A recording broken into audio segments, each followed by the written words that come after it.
Sistema de factura electrónica. Cuando hablamos de un sistema, hablamos de algo grande, de algo que tiene componentes. El sistema de factura electrónica también los tiene. Se compone de 4 aspectos fundamentales. En primer lugar, la factura electrónica de venta como tal. Esta factura electrónica contiene notas de débito, notas crédito y también está incluida la factura de talonario de papel o la que más conocemos como factura de contingencia. Tenemos el Radian. Radian no es un documento electrónico como tal. Recuerden que Radian es una plataforma en la cual se registra, consulta y se mantiene la trazabilidad de las facturas electrónicas de venta como título o valor, es decir, aquellas que pueden llegar a ser negociadas en el mercado del factoring. Tenemos los documentos equivalentes electrónicos. En este momento tenemos 12 documentos equivalentes ya en funcionamiento. Es muy probable que próximamente ingresen unos nuevos. Estos los vamos a ver un poco más adelante. Y finalmente, documentos soporte electrónicos. Dentro de los documentos soporte está el documento soporte en adquisiciones efectuadas a no obligados a facturar y el documento soporte de pago de nómina electrónica. Esos son los 4 componentes del sistema de factura. Siempre tendremos que hablar del marco normativo. Acuérdense que en la DIAN todo se maneja a nivel de la normativa. Entonces, cada uno de estos componentes tiene una normativa, aunque la normativa base para todos inició con el decreto 1625 del 2016, que dio todas las pautas, hasta en este momento la resolución 165 del 2023 es la que les da a ustedes todo lo relacionado con el sistema de factura electrónica. Importante que tengan la posibilidad de estudiarla. Y el año pasado, en 2025, la DIAN generó una resolución compilatoria que es la 227. Aquí van a encontrar ustedes la mayoría de normativas que maneja la DIAN en un solo documento. Bien, todo el sistema de facturación lo van a encontrar en el título 5. ¿De acuerdo? Entonces, por favor, tener en cuenta esas dos, la resolución 165, la resolución 227 de 2025. Eso no implica que cada uno de estos documentos haya tenido algún tipo de modificación a lo largo del tiempo. En el caso que nos atañe al día de hoy, la documento equivalente electrónico, está la resolución 165 como base y hubo algunas modificaciones en la resolución 8, en la 119 y en la 189 de 2024 y en la resolución 202 de 2025. ¿Listo? Esto principalmente relacionado a los tiempos de inicio. Bien, los beneficios del sistema de factura electrónica, como ya sabemos, es un tema que se hace implementación virtual, no tenemos que ir a ninguna parte, no tenemos que hacer filas, todo es a través de Internet. Facilita los trámites con la entidad porque obviamente la DIAN ya tiene la información de la facturación, entonces es más fácil tener los documentos sugeridos, ¿cierto? Las presentación de impuestos. Hay ahorro en papel, costos de mensajería y operatividad. Permite al adquiriente soportar costos y deducciones en impuestos descontables, ya que es muy importante que tengan en cuenta que generalmente se va a decir o se va a solicitar que el documento esté a nombre del adquiriente para que él pueda hacer uso de ese documento. ¿Listo? Aclarar la relación entre cliente y proveedor, pues la información está en el momento, inmediatamente usted genera su factura, su cliente ya la tiene, la puede revisar, puede hacer cualquier reclamación, todo es mucho más ágil. Vamos a ver los aspectos técnicos comunes del sistema de factura electrónica. Todos los documentos electrónicos tienen estos aspectos de la misma manera. Todos se pueden comunicar de una forma. Todos están formados en un formato llamado XML. ¿Listo? Este formato nosotros como usuarios nos queda un poco difícil de entender porque es un poco parecido a la programación de computadores. Son muchas líneas, mucho texto. Y básicamente este formato XML es el que conforma la factura electrónica, la que es 100% válida. La factura electrónica está generada en el formato XML. Como crear una carta lo hacemos en un formato doc, en Word, ¿cierto? O una hoja de cálculo en un formato XLS que es Excel. En el caso de la factura electrónica, el formato es el XML. Están generadas en un lenguaje estándar universal de negocios, que es el VL. ¿Y eso qué nos implica? Que las facturas electrónicas que se generan en Colombia fácilmente son recibidas y puede haber una comunicación con otros países que utilizan los mismos estándares de lenguaje. Se hace una validación. Esta validación ustedes tienen que tener en cuenta los anexos técnicos de cada documento electrónico. En el anexo técnico nos dice cómo se debe generar cada documento de la manera correcta para que la validación ante la DIAN pase sin ningún inconveniente. Y todos van firmados con un certificado de firma digital que garantiza su autenticidad. La factura electrónica de venta. Entonces, cuando hablamos de factura electrónica, lo primero que pensamos es, bueno, ¿me toca o no me toca facturar? ¿Cierto? Para hacer este análisis, lo primero que tenemos que tener en cuenta es que hay dos caminos para facturar o hay dos razones para facturar. La primera es por una obligación normativa, es decir, tenemos la obligación. En la norma dice que yo debo facturar electrónicamente. Eso lo encuentran en el artículo 615 del Estatuto Tributario o en el artículo 7 de la Resolución 165. El otro camino es por una decisión voluntaria. Pero ¿por qué quisiera yo voluntariamente facturar si no tengo la obligación? Bueno, pronto lo vamos a ver a lo largo de la presentación, pero esencialmente eso nos da más oportunidades. Cuando yo no genero factura electrónica, a veces pierdo posibilidades de negocio con empresas o con otras personas que sí requieren una factura electrónica. Entonces, pueda que yo no tenga la obligación como tal, pero el mercado muchas veces nos va llevando a tener esa necesidad de facturar electrónicamente. Entonces, lo puedo hacer de una manera voluntaria. Veamos entonces qué es una factura electrónica. Una factura electrónica es la evolución de la factura de papel. Esa es la definición que se ha tenido del tema. Es un documento digital que cumple con requisitos legales de una factura. Se genera y transmite y almacena en un formato electrónico. Eso es. La misma factura que teníamos antes en papel que debíamos llenar a mano, ahora se llena digitalmente, se transmite, se almacena y se entrega básicamente en la misma forma.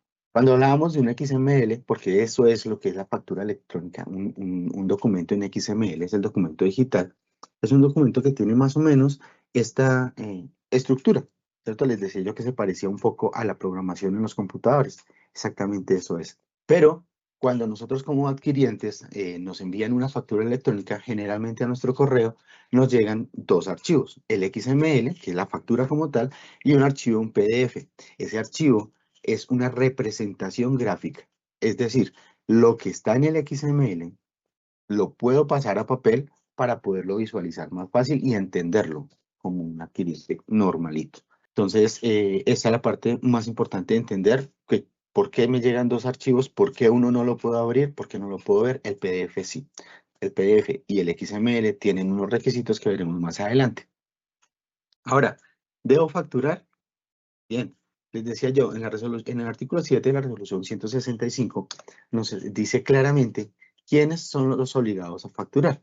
Recuerden que todo responsable de facturar debe hacerlo electrónicamente. Y algo también muy importante, la factura electrónica se debe generar en el momento de la operación, de la transacción. No es que déjeme los datos, que yo más tarde se la envío, que el contador tiene el fin de semana, hace todas las facturas. No, la factura electrónica se genera en el momento. Bien, responsables para facturar electrónicamente, vamos a tener los responsables del impuesto sobre las ventas IVA, los responsables del impuesto nacional al consumo, las personas naturales que superen los ingresos brutos de 3.500 VTs, ¿cierto? O que estén dentro de los requisitos del artículo 437 del Estatuto Tributario.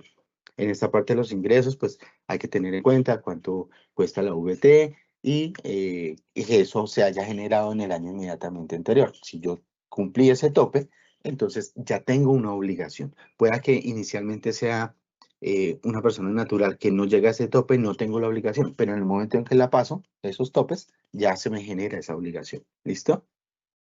Todas las personas jurídicas nacen con la obligación de facturar electrónicamente. Asimismo, los contribuyentes que se inscriben al régimen simple de tributación, ellos ya tienen esa obligación desde el momento en que nacen, deben estar facturando electrónicamente. Todas las personas o entidades que tengan calidad de comerciantes, ejerzan profesiones liberales o presten servicios inherentes a estas, o enajenen bienes producto de la actividad agrícola o ganadera. Enajenar, entendémoslo como la venta. ¿Listo? Entonces, estos son principalmente, aquí tenemos un último grupito, que son los comerciantes importadores, los tipógrafos y los litógrafos, que tienen esta característica especial que deben, independientemente de sus topes, deben facturar electrónicamente. Pero listo, no me queda fácil entender a qué grupo de estos pertenezco yo. El artículo 8 de la misma resolución 165 nos va a indicar entonces cuáles son las excepciones. Lo más fácil a veces es, si yo no estoy dentro de los exceptuados, simplemente me toca facturar. Es como la manera más rápida de entenderlo. ¿Quiénes son los exceptuados?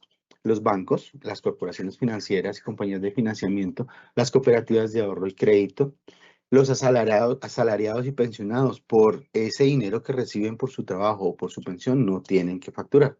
¿Listo? Las empresas de servicio de transporte público urbano y o metropolitano de pasajeros, y aquí vamos a hacer una pequeña aclaración, urbano, o sea, municipal, interno dentro de una ciudad. Cuando ya hablamos de transporte intermunicipal, ahí ya tenemos y vamos a ver un documento equivalente para eso. Los prestadores de servicios desde el exterior, las juntas de acción comunal, siempre y cuando no requieran devolución de saldos, generalmente son saldos por IVA, entonces si ellos no van a hacer esa solicitud de devoluciones, pues no tendrían la necesidad de facturar. Pero si requieren eso, pues tienen que hacerlo. Las personas naturales que no son responsables de IVA, estén marcadas como no responsables de IVA o no responsables del impuesto al consumo. ¿No?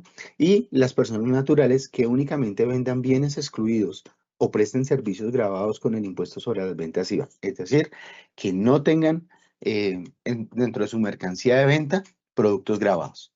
Cuando yo ya he revisado si debo o no debo, si me toca o no me toca, o quiero hacerlo de manera voluntaria, entonces la pregunta es, ¿cómo facturar electrónicamente? Bien, hay tres caminos para facturar electrónicamente.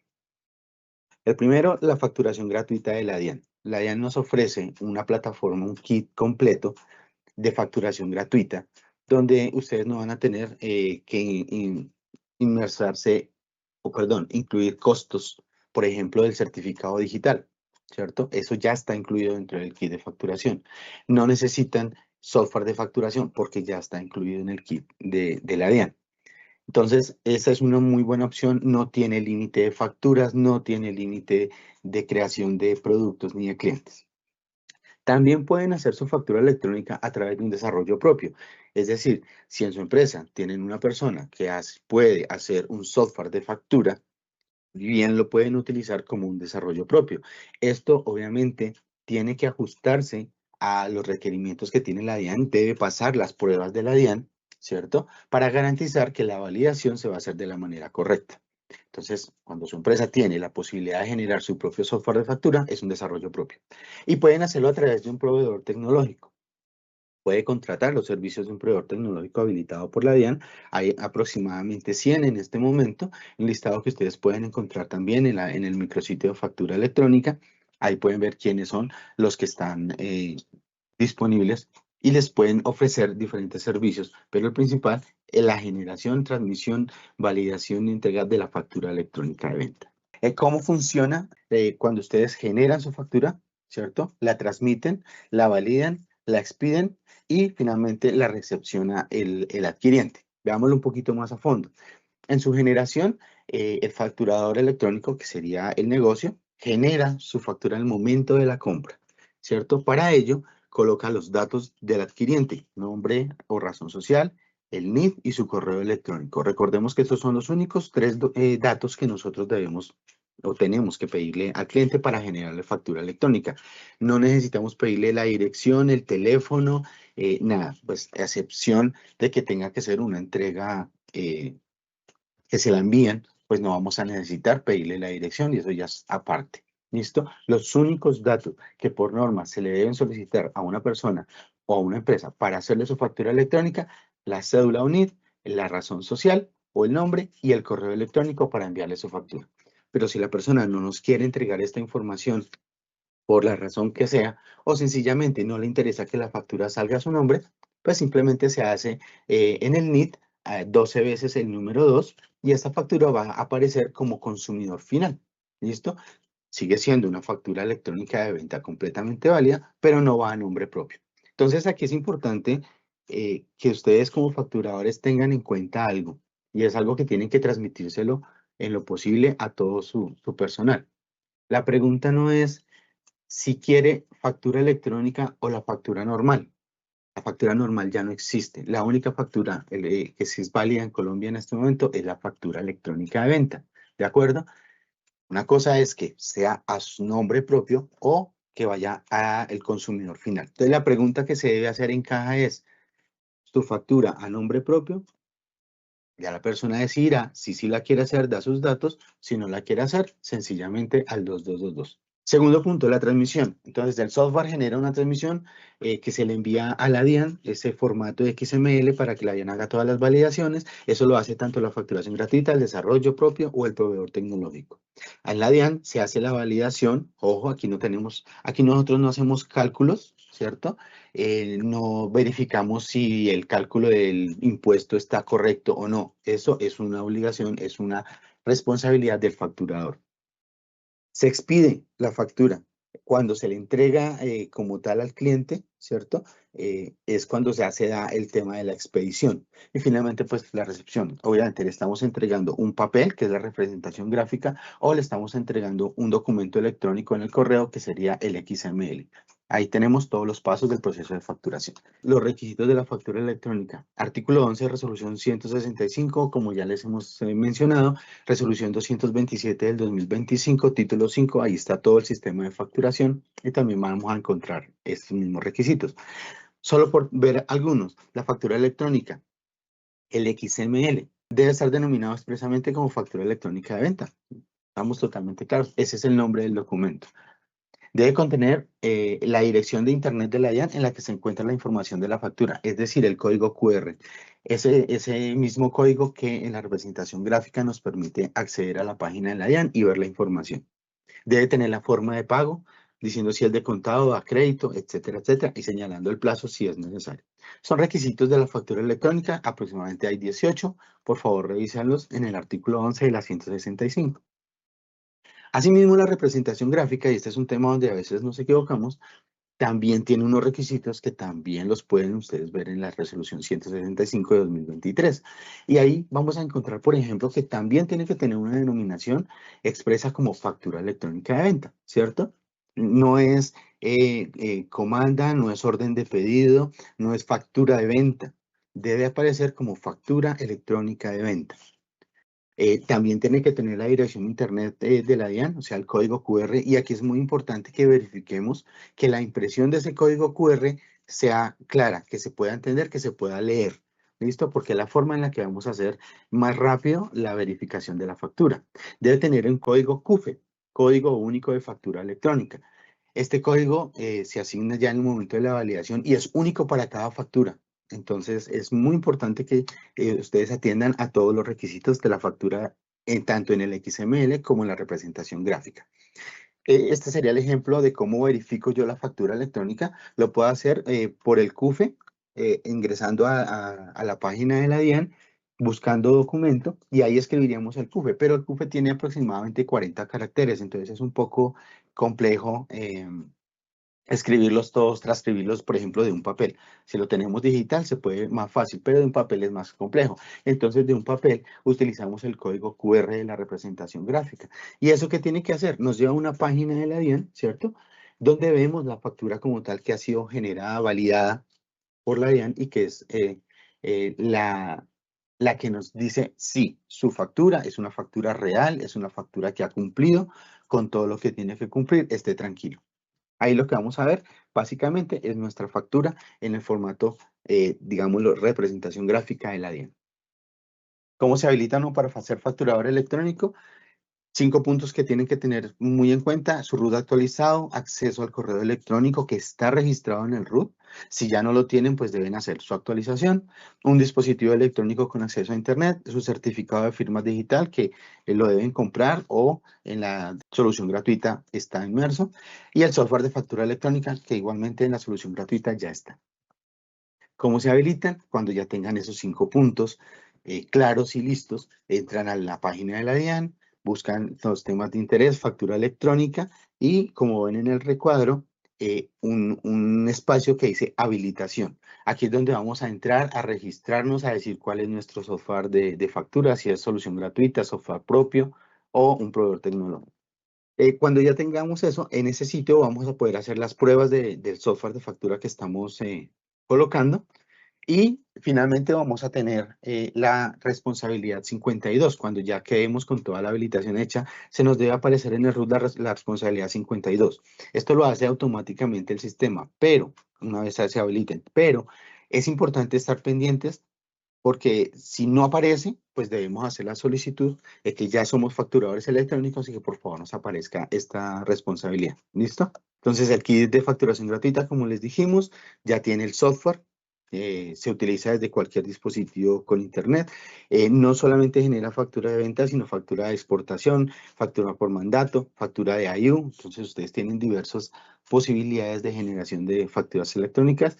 No tiene límite de generación o recepción de documentos electrónicos ni para cargar clientes o productos. Los inconvenientes de tipo tecnológico es un tema que es importantísimo. Cuando tienen problemas ustedes con su facturación, problemas de tipo tecnológico, y entendamos aquí que se me olvidó pedir la numeración, la autorización de numeración. Eso no es un tema tecnológico, no es una contingencia. Es un error que cometemos como facturadores en algunas ocasiones que se nos olvida. Entonces, ¿qué hay que hacer? Pues hay que proceder a hacerlo a través de la página. Es un tema que no toma mucho tiempo y no necesitan ustedes generar una contingencia por eso. Contingencias. Se fue la luz, se cayó el internet, se dañó el computador o se lo robaron. Ese tipo de cosas que afectan a los equipos que generan la factura electrónica son las contingencias. Se deben reportar al correo contingencia.facturadorbp@dian.gov.co y vamos a tener diferentes tipos de contingencia. Para factura electrónica, cuando el problema sea en el facturador o en el proveedor tecnológico, se llama una contingencia de tipo 3. Pero si el problema es en la DIAN, porque la DIAN también en algunas ocasiones tiene algún inconveniente, será contingencia tipo 7 para documento equivalente, perdóname, es la contingencia tipo 4 para factura electrónica. Y en el caso de los documentos equivalentes electrónicos, que es el tema del día de hoy, si la contingencia se da a nivel del facturador, se denomina contingencia tipo 7. Y para los problemas, cuando hay contingencia en la DIAN, se denomina contingencia tipo 8. ¿Listo? Entonces, 3 y 4 para factura electrónica, 7 y 8 para documento equivalente. ¿Dónde pueden ver esto? En el anexo técnico de factura electrónica o documento equivalente, suplemento C, inconvenientes tecnológicos. Ahí tienen la información, cómo se reporta y qué es en sí el inconveniente.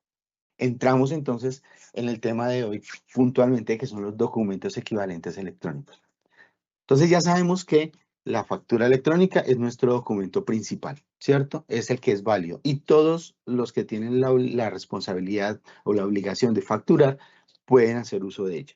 Bien, los documentos equivalentes electrónicos son equivalentes justamente a la factura electrónica de venta. Es decir, es un documento que no es la factura electrónica, pero que legalmente y tiene todo lo que corresponde para tener la misma validez de una factura electrónica de venta.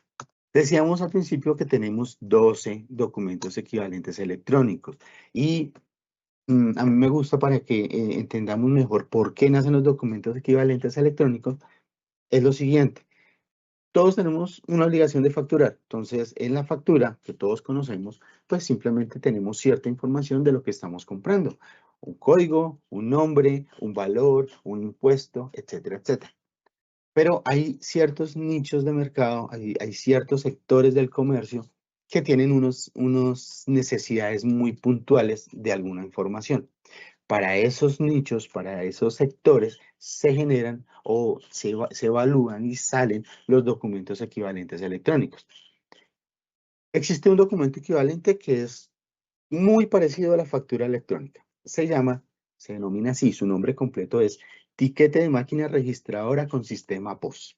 ¿Listo? Antiguamente íbamos a un almacén, comprábamos algo y nos daban en un papelito de una tirilla, un pedacito de tirilla de 5 centímetros, nos daban un papelito que decía, usted compró 20.000 pesos, ¿cierto? Hoy día existe el tiquete de máquina registradora con sistema POS que debe cumplir con unos requisitos que están también en la resolución 165, entre ellos estar expresamente denominado tiquete máquina registradora con sistema POS, debe tener también su código CUDE, en este caso se llama CUDE, Código Único de Documento Equivalente, ¿cierto? Debe tener también su QR, ya enseguida lo vamos a ver. Entonces, es el más parecido a la factura electrónica, pero es el que generalmente vemos Por ejemplo, en las grandes superficies, es una tirilla, ¿cierto? Es la forma en que más normalmente se representa gráficamente. Tenemos también el documento expedido para servicios públicos domiciliarios, los tiquetes de transporte de pasajeros, y aquí ya hacíamos la aclaración que estamos hablando que esto es intermunicipal, ¿listo? ¿Por qué en Transmilenio no nos dan un documento equivalente? Porque es algo interno, es algo dentro del municipio, dentro de la ciudad. Cuando hablamos del documento equivalente electrónico es cuando tomamos un bus, por ejemplo, Bogotá-Medellín, o no sé, Bogotá, cualquier otra parte de fuera de Bogotá. Ya es un transporte intermunicipal y allí ya nos deben generar ese tiquete de transporte. Entonces, en este caso, es el que más me gusta para que entendamos la diferencia del documento equivalente. Sí, nos están vendiendo un servicio, correcto. Debe estar a mi nombre si yo lo quiero, o si no, al 222, como ya lo vimos. Pero resulta que yo ahí no necesito saber el código. ¿Un código de qué? ¿Un código del bus? ¿Un código de la silla? No, pero sí necesito saber en qué empresa me voy a transportar, qué bus voy a tomar, cuál es su placa, qué silla voy a sentarme, etcétera. Entonces, esa es información muy puntual para el transporte de pasajeros que solo lo necesitan quienes hacen este servicio, y por lo tanto existe un documento equivalente para ellos. ¿Listo? Por eso es que existen los documentos equivalentes electrónicos eh, para este tema. Tenemos el extracto, ¿sí? El extracto como tal, con el que nos dan en el banco. Los tiquetes de transporte aéreo. Entonces aquí vemos que en el terrestre es el intermunicipal, pero en el aéreo es todo. Las boletas de juegos, ¿cierto? Suerte y azar, diferentes a juegos localizados, y también los de juegos localizados. Entendiendo esto como los que están en un sitio, en un local, son los localizados, y los que no necesariamente están dentro de un local a donde yo tengo que ir, pues son los que son diferentes a juegos localizados. El documento expedido para el cobro de peajes también es un documento equivalente electrónico. En su gran mayoría, ustedes se dan cuenta que precisamente a veces por la premura de que se vaya los carros puedan hacer su continuidad de viaje, en este documento casi nunca nos dan que a mi nombre y a mi cédula, pero sí deben aparecer, por ejemplo, los datos del vehículo, la placa. Entonces, es importante tener en cuenta. Esto también lo vamos a revisar en los requisitos como tal de los documentos. Los comprobantes de liquidación de operaciones que expide la Bolsa de Valores, los documentos de operaciones de la Bolsa Agropecuaria y otros commodities, las boletas de ingreso a espectáculos públicos también son un documento equivalente electrónico, ¿cierto? Y también las boletas de ingreso a cine. ¿Por qué? Porque también aquí ustedes van a ver más adelante que tenemos que colocar en qué sala, en qué silla, qué película voy a ver. Entonces son cosas muy puntuales que requieren en este tipo de negocios. Estos son los 12 documentos equivalentes electrónicos que se encuentran vigentes en este momento. Artículo 20, resolución 165 de 2023. Como son documentos equivalentes, pues al igual que la factura electrónica que se ha generado como debe ser, pues estos también nos dan derecho a los impuestos descontables en el impuesto sobre las ventas, ¿cierto? Una particularidad, el etiquete de máquina registradora con sistema POS tiene que tener claramente identificado al adquiriente. ¿Listo?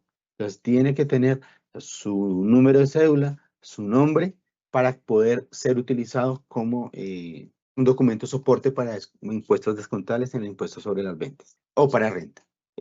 Requisitos para el documento equivalente electrónico, pues tenemos que debe contener el nombre y los apellidos, perdón, y nombre o razón social y NIT del facturador, ¿cierto? Deben tener una numeración, deben tener una fecha de expedición y deben tener un valor total de la operación. Estos son solamente algunos, ¿listo? Es importante que revisen como tal todos los requisitos de los documentos equivalentes en la resolución 165.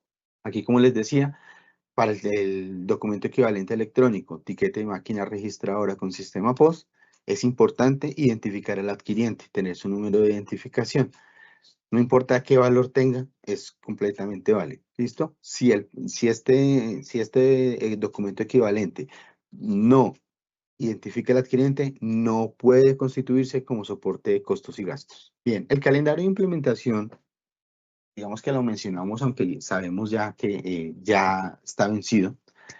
pero es importante tenerlo en cuenta. Digamos que a partir del 1 de julio de 2024, quienes van a hacer uso del tiquete de máquina registradora con sistema POS ya deben arrancar utilizando el documento. ¿Listo?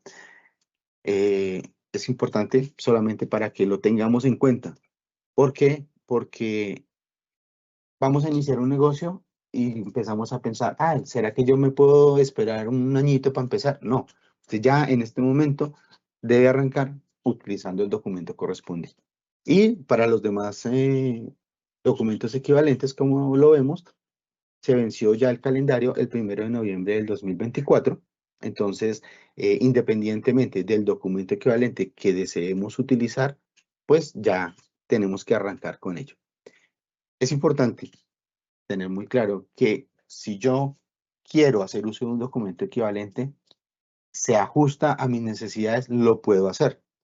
Pero también puedo utilizar la factura electrónica si yo considero que la factura electrónica como está organizada, me funciona. Entonces puedo hacer uso de cualquiera de los dos. Entonces vimos que la factura electrónica y la representación gráfica tiene requisitos. Bien, el documento equivalente también tiene requisitos, unos comunes y unos muy específicos. Comunes, debe estar denominado utilizando la expresión que identifique al documento, ¿cierto? Por ejemplo, extracto, adicionando al final de la denominación la palabra electrónico. Entonces, no se debe llamar extracto, se debe llamar extracto electrónico, ¿cierto?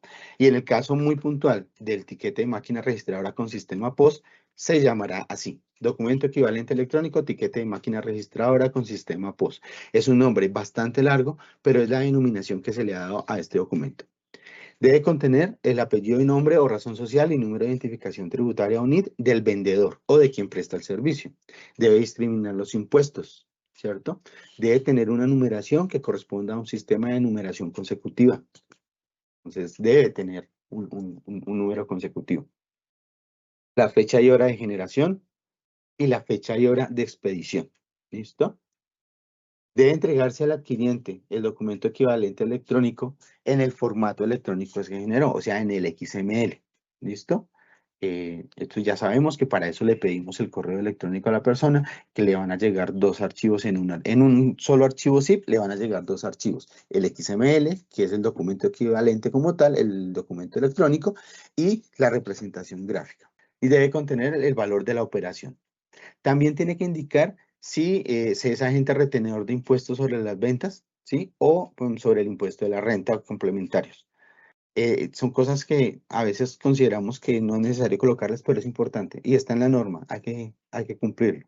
Los apellidos, nombre, razón social, número de identificación tributaria o NIT del fabricante del software. ¿Listo? Aquí ustedes, generalmente esto se coloca en la parte final del documento. Ustedes van a poder ver quién es el fabricante del software, quién está generando ese documento. Debe contener el código único de equivalente, perdónenme, el código único de documento equivalente, CUDE. ¿Listo? También es un código de aproximadamente 40 caracteres, igual que en la factura electrónica. ¿Listo? Y es único para cada uno de los documentos. La dirección Internet QR, ¿cierto? Para que podamos hacer la validación del documento en la página de la DIAN. Y por favor, tengamos en cuenta que este código QR no nos debe llevar a ninguna página diferente. ¿Listo? Que lleva a la página del negocio, que lleva a una página de promociones, que lleva a una página de anuncios. No. Ahí estaríamos haciendo un incumplimiento de la generación de este documento y eso nos puede generar sanciones.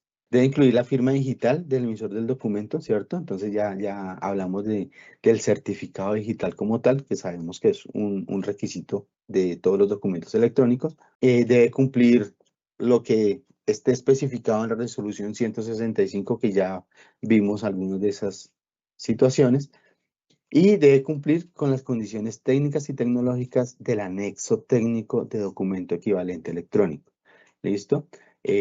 Ahí vamos a encontrar en el anexo técnico todo cómo se hace este documento, pero esto es más a nivel técnico. ¿Quién lo entiende con facilidad? Quienes saben de programación, quienes desarrollan el software de facturación. ¿Listo? De pronto para nosotros verlo es importante tenerlo en cuenta, pero no es tan fácil de entenderlo en algunas ocasiones. Ya vimos los requisitos que son comunes. Todos los documentos equivalentes electrónicos tienen que tener eso mismo. Ahora, ¿cuáles serían los requisitos específicos para algunos de estos documentos?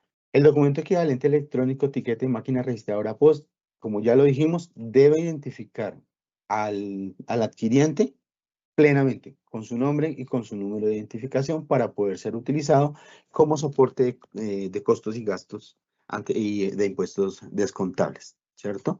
Debe indicar una cantidad, unidad de medida, descripción, códigos que permitan identificar los bienes, etcétera, etcétera. Hay una solicitud de unos desarrollos tecnológicos en este documento que nos dicen básicamente que deben permitir la programación, control y ejecución de funciones inherentes al punto de venta, identificar los bienes o servicios, con indicación del departamento al cual corresponden y la tarifa del impuesto sobre las ventas, etcétera, etcétera. Esto, como bien lo dice, es un tema tecnológico, es una parte más técnica, pero es importante que esté en el desarrollo que se haga para el documento equivalente, esto se tenga en cuenta. ¿Listo? Una de las cosas es que el artículo debe estar exhibido al público, debe encontrarse identificado con un código de barras. Por favor, para que eso lo tengan muy en cuenta también. Con eso es fácil identificar lo que ustedes están comprando, que aparece en su etiquete con el producto que está. Veamos estos tres. La boleta de ingreso a CIN. Entonces, nos dice que tiene que tener el nombre de la sala de exhibición, el número de sillas totales que componen esta sala, ¿cierto? La ubicación donde va a estar la persona que está adquiriendo el servicio, el nombre o función de la película que será presentada. ¿Listo? Estos son requisitos específicos. El tiquete de transporte de pasajeros, pues lo mismo. La descripción del servicio prestado, pues que en este caso es transporte de pasajeros, debe indicar en qué modo de transporte, ¿cierto? Está utilizando, qué vehículo, la identificación del vehículo, si es un bus, si es una van, por ejemplo, si es un carro pequeño, cuál es su placa, etcétera.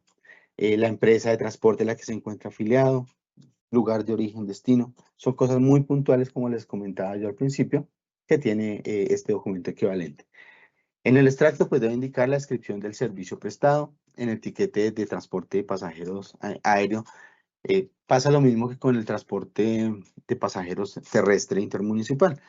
Normalmente nos indica qué aerolínea, nos identifica qué avión, qué vuelo, qué silla vamos a utilizar. En los documentos en juegos localizados, como ya les dije, es donde el usuario debe ir al sitio.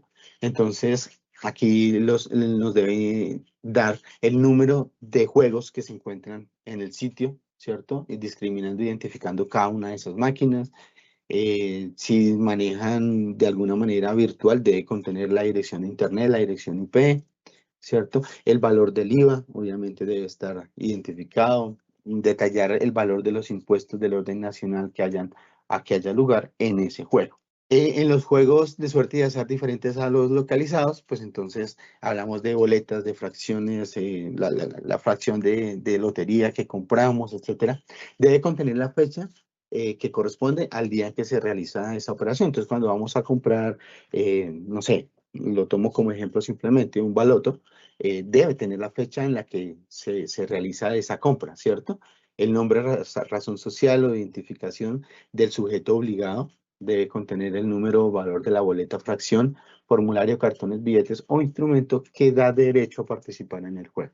En el documento expedido para los peajes, ¿cierto? La especificación, la descripción específica o genérica del bien o servicio, la categoría a la cual pertenece el vehículo por el cual se está cobrando, ¿cierto? Esta tarifa de peaje.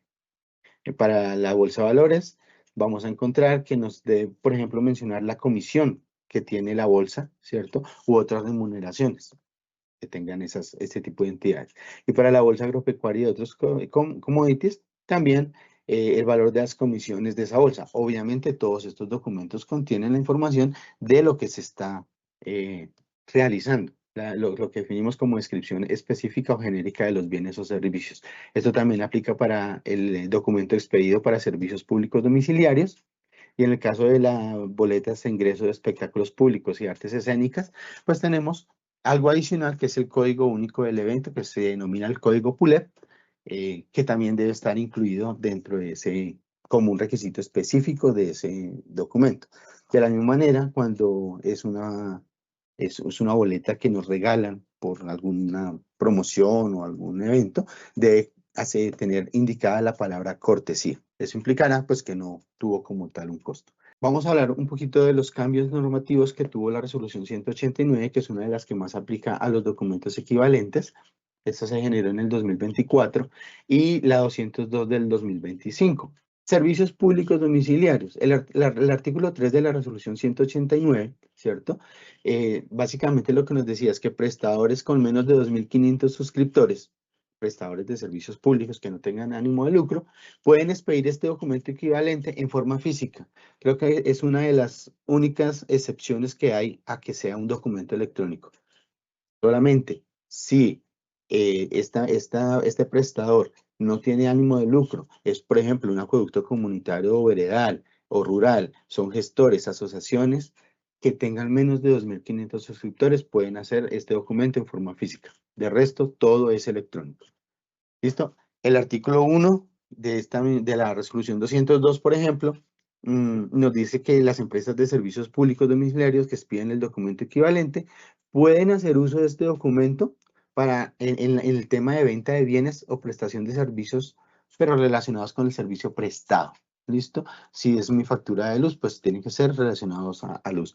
También en algún momento vamos a encontrar que se puede hacer uso de estos documentos, por ejemplo, para la adquisición de un electrodoméstico, que eso ya lo hemos visto muchas veces, pero tiene que tener una autorización por parte del adquiriente para que sea incluido dentro del recibo.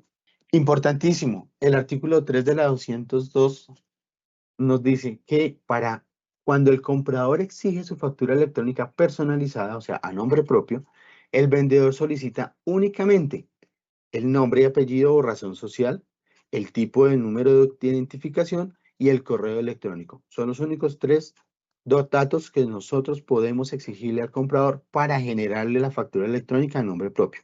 Ya sabemos que si no lo necesita, si no los quiere dar, sencillamente se genera al NIT 12 veces 2, es decir, el consumidor final. El artículo 4 nos indica también algo muy importante. Generalmente ponemos como una pequeña traba el hecho de que se demora mucho tomando los datos del adquiriente y tengo mucha fila y se me está haciendo tarde para poder atender, etcétera, etcétera.